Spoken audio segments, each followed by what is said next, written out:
ಸಾಷ್ಟಾಂಗ ನಮನಗಳನ್ನು ಸಲ್ಲಿಸ್ತಾ ವೇದಿಕೆ ಮೇಲೆ ಇವತ್ತಿನ ಸುಂದರ ಕಾರ್ಯಕ್ರಮದ ದಿವ್ಯ ಸಾನ್ನಿಧ್ಯವನ್ನು ವಹಿಸಿರ್ತಕ್ಕಂತಹ ಪರಮಪೂಜ್ಯ ಶ್ರೀ ವಿನಯಾನಂದ ಸರಸ್ವತಿ ಮಹಾರಾಜ ಅಧ್ಯಕ್ಷರು ಶ್ರೀ ರಾಮಕೃಷ್ಣ ವಿವೇಕಾನಂದ ಆಶ್ರಮ ಶಿವಮೊಗ್ಗವರ ಪಾದಾರವಿಂದಗಳಿಗೆ ನಮಸ್ಕರಿಸ್ತಾ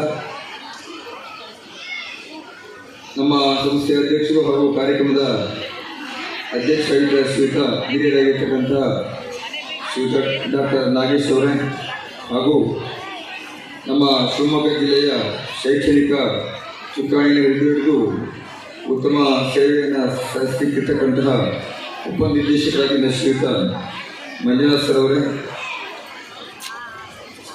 ನಮ್ಮ ಶಾಲೆಯ ಕಾರ್ಯಶೀಲರಾಗಿ ಶಾಲೆಯನ್ನು ಭಾಳ ಯಶಸ್ವಿಯಾಗಿ ಮುನ್ನಡೆಸಿಕೊಂಡು ಹೋಗ್ತಾ ಇರ್ತಕ್ಕಂತಹ ಶ್ರೀಮತಿ ಶೋಭಾ ವೆಂಕಟರಮಣವರೇ, ಇವತ್ತಿನ 30 ವರ್ಷಗಳ ಕಾಲ ಆಗಿರ್ತದೆ.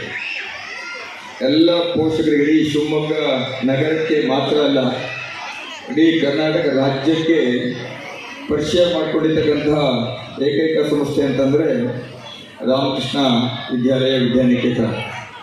ಅದರಲ್ಲೂ ಗೋಪಾಲದವರಿಗೆ ಪ್ರತಿಯೊಬ್ಬರ ಮನೆಯಲ್ಲಿ ಹೆಸರಾಗಿರ್ತಕ್ಕಂಥ ವಿದ್ಯಾಸಂಸ್ಥೆ ಅಂದರೆ ರಾಮಕೃಷ್ಣ ವಿದ್ಯಾನಿಕೇತನ.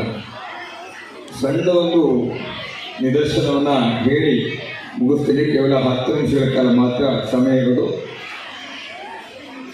2 ಜನ ಸ್ನೇಹಿತರಿರ್ತಾರೆ. ಬೆಳಗಿನ ಜಾವ ಅವರು ಒಂದು ಒಳ್ಳೆ ಪ್ರಶಾಂತವಾದ ವಾತಾವರಣದಲ್ಲಿ ವಾಕ್ ಮಾಡ್ತಾ ಇರ್ತಾರೆ. ಎಲ್ಲರೂ ಗಮನಿಸ್ಕೋಬೇಕು, ಯಾರು ಹೇಳಿದ್ರು ಅಂತ ನನಗೆ ಗೊತ್ತಾಗುತ್ತೆ. ವಾಕ್ ಮಾಡ್ತಾ ಇರುವಾಗ ಅವರಿಗೆ ಆ ರಸ್ತೆಯ ಪಕ್ಕದಲ್ಲಿ ಒಂದು ಒಳ್ಳೆಯ ಹಣ್ಣಿನ ತೋಟ ಇರ್ತದೆ. ಇಬ್ಬರು ಕೂಡ ಹಣ್ಣಿನ ತೋಟಕ್ಕೆ ಪ್ರವೇಶ ಮಾಡ್ತಾರೆ. ಮೊದಲನೇನೋ ಫಸ್ಟ್ ಎಂಟ್ರಿ ಆಗಿ ತೋಟ ಎಲ್ಲ ನೋಡ್ತಾನೆ. ಭಾಳ ಸುಂದರವಾಗಿರ್ತಕ್ಕಂತಹ ಹಣ್ಣಿನ ಮರಗಳು, ಮಾವಿನ ಹಣ್ಣಿನ ಮರ, ಪೇರಳೆ ಹಣ್ಣಿನ ಮರ, ಬಾಳೆಹಣ್ಣಿನ ಮರ, ಮತ್ತು ತಾಲೂಕು ಮಟ್ಟ, ಜಿಲ್ಲಾ ಮಟ್ಟ, ರಾಷ್ಟ್ರ ಮಟ್ಟ, ಡಿವಿಷನ್ ಮಟ್ಟ, ರಾಷ್ಟ್ರ ಮಟ್ಟಕ್ಕೆ ಹೋಗಿದ್ದಾನೆ. ಹಾಗೆ ಈಜು ಕ್ಷೇತ್ರದಲ್ಲಿ ಇದು ರಾಷ್ಟ್ರ ಮಟ್ಟಕ್ಕೆ ಪ್ರದರ್ಶಿಸ್ತಾ ಇದ್ದಾರೆ. ಶೈಕ್ಷಣಿಕವಾಗಿ ಹಲವಾರು ವರ್ಷಗಳ ಕಾಲ ಕರ್ನಾಟಕ ರಾಜ್ಯಕ್ಕೆ ಪ್ರಥಮ ಸ್ಥಾನವನ್ನು ಪಡೆಯತಕ್ಕಂಥ ವಿದ್ಯಾರ್ಥಿಗಳು ನಮ್ಮಲ್ಲಿದ್ದಾರೆ.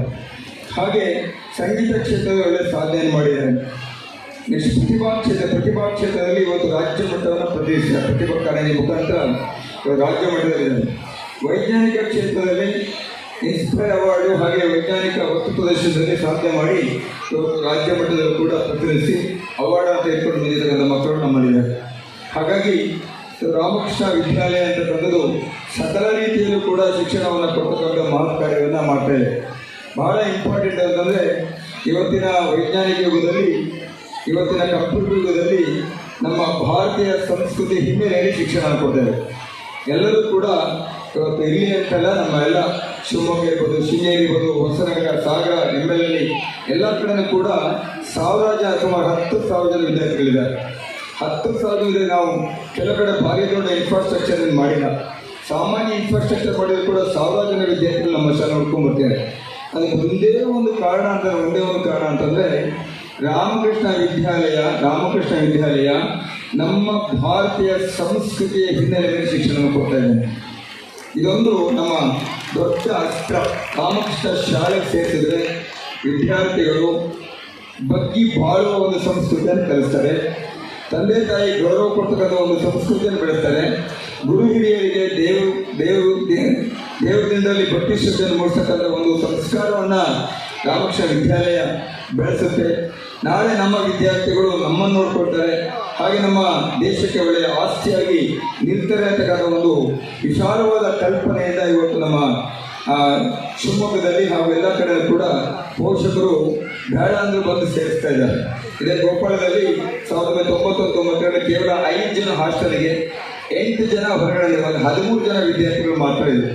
ಅವ್ರು ಯಾಗಪ್ಪ ಸಂಸ್ಥೆ ಎಷ್ಟೋ ಜನ ನಮಗೆ ಹೇಳಿದ್ದಾನೆ.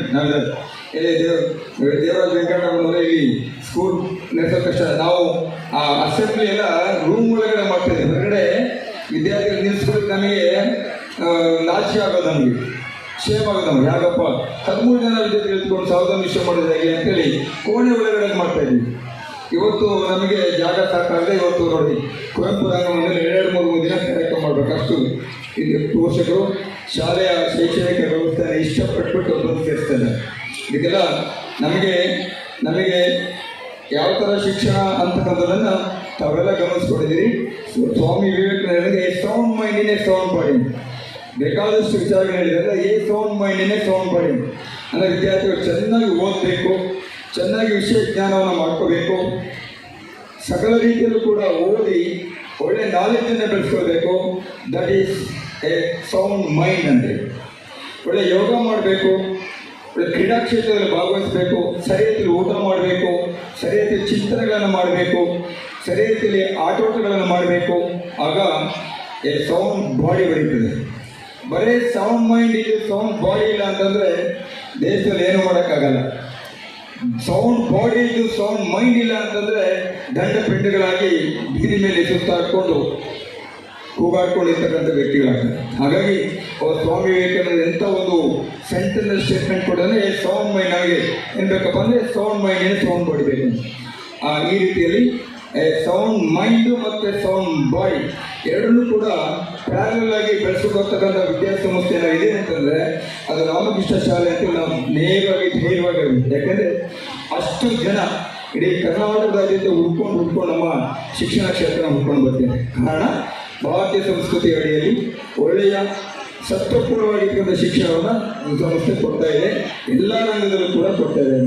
ಹಾಗಾಗಿ ಪೋಷಕರೆಲ್ಲರೂ ಕೂಡ ಸಂಸ್ಥೆಗೆ ಅವತ್ತಿನಿಂದಲೂ ಕೂಡ ಆಚರಣೆ, ಯಾವ ಪೋಷಕರು ಕೂಡ ಶಾಲೆ ವಿರುದ್ಧವಾಗಿ ಇರ್ತಕ್ಕಂಥದ್ದು ನಾವೆಲ್ಲೂ ಕಂಡಿಲ್ಲ.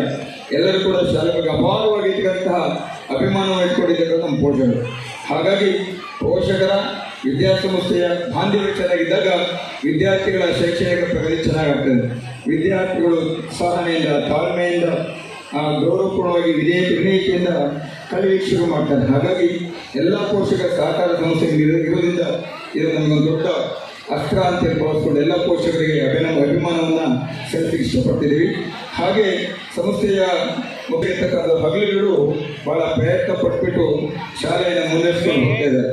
ಹಾಗಾಗಿ ಅವರ ಜೊತೆಯಲ್ಲಿ ಎಲ್ಲ ಹಿರಿಯ ಶಿಕ್ಷಕರೆಲ್ಲರೂ ಕೂಡ ನಮ್ಮ ಶಾಲೆ ನಮ್ಮ ದೇಶದ ಕುಡಿಗಳಿಗೂ ಸರಿಯಾಗಿ ಬೆಳೆಸಬೇಕು ಹಾಗೆ ಅಂತಕ್ಕಂತಹ ಒಂದು ಸದ್ಭಾವನೆಯಿಂದ ಸೇವೆಯನ್ನು ಸಲ್ಲಿಸಿದೆ. ಹಾಗೆ ಎಲ್ಲ ಪೂಜ್ಯ ಸ್ವಾಮೀಜಿಯವರ ಹಾಗೆ ಅಧಿಕಾರಿ ವರ್ಗದವರ ಇವರೆಲ್ಲರ ಸಹಕಾರ ಸಂಸ್ಥೆ ಮೇಲೆ ಸದಾ ಇರೋದ್ರಿಂದ ಸಂಸ್ಥೆ ಇವತ್ತು ಯಥೇಚ್ಛವಾಗಿ ಚೆನ್ನಾಗಿ ನಡೀತಾ ಇದೆ. ಹಾಗಾಗಿ ಹಲವಾರು ಸಣ್ಣ ಪುಟ್ಟ ಸಮಸ್ಯೆಗಳಿದ್ದಾವೆ ನಮ್ಮ ಸಂಸ್ಥೆಗಳಲ್ಲಿ. ಯಾಕಂದರೆ ನಮ್ಮ ಮಾನ್ಯ ಉಪನಿರೀಕ್ಷಕರಿಗೆ ಗೊತ್ತಿದೆ, ನಮ್ಮ ಪರ್ಮಿಷನ್ ಕೊಡಬೇಕಾದ್ರೆ ಅಥವಾ ರೆಕಗ್ನೇಷನ್ ರಿನ್ಯೂವಲ್ ಕೊಡಬೇಕಾದ್ರೆ 30 ಷರತ್ತುಗಳನ್ನು ಹಾಕಿರ್ತಾರೆ.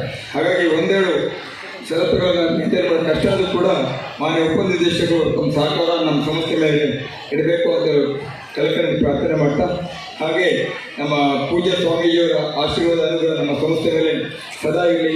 ನಮ್ಮ ಅಧ್ಯಕ್ಷರಂತೂ ಸ್ಟಾರ್ಟಿಂಗಲ್ಲಿ ನಾವು ಸಂಸ್ಥೆ ಸ್ಥಾಪನೆ ಮಾಡಿದಾಗ ಫಸ್ಟು ಅಪ್ರೋಚ್ ಮಾಡಿದ್ರೆ ನಮ್ಮ ಡಾಕ್ಟರ್ ನಾಗೇಶ್ವರನ್ನು ಭಾಳ ಸಂತೋಷವಾಗಿ ಅವತ್ತಿನ ಕಾಲದಲ್ಲಿ ಸಹಕಾರ ನೀಡಿದ್ದಾರೆ. ಇವತ್ತಿನ ಕೂಡ ಅವರು ಸಹನ ಮೂರ್ತಿ ಅಂತಾರೆ ಅಥವಾ ಸಹನೆಯನ್ನು ಇಟ್ಕೊಂಡು ಸೇವೆಯನ್ನು ಸಲ್ಲಿಸ್ತಾ ಇದ್ದಾರೆ, ಸಹಕಾರ ಕೊಡ್ತಾ ಇದ್ದಾರೆ. ಹಾಗೆ ಎಲ್ಲ ಸಹಕಾರ ಸಂಸ್ಥೆ ಮೇಲೆ ಸದಾ ಇರಲಿ.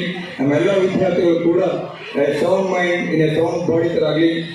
ಏನೋ strength is life, weakness is death ಅಂತ ಹೇಳ್ತೀನಿ. ಸ್ಟ್ರೆಂತೇ ಲೈಫ್. ಆ ಲೈಫ್ ಸ್ಟ್ರೆಂತ್ ಆಗಬೇಕಾದ್ರೆ ಎಜುಕೇಷನ್ ಸೌಂಡ್ ಆಗಬೇಕಾಗುತ್ತೆ. ಹಾಗಾಗಿ ಆ ಸೌಂಡ್ ಎಜುಕೇಷನ್ ನಮ್ಮ ವಿದ್ಯಾರ್ಥಿಗಳು ನಮ್ಮ ಪಡ್ಕೊಂಡು ನಾಡಿನ ದೊಡ್ಡ ವ್ಯಕ್ತಿಗಳಾಗಿ ಬೆಳೀಲಿ.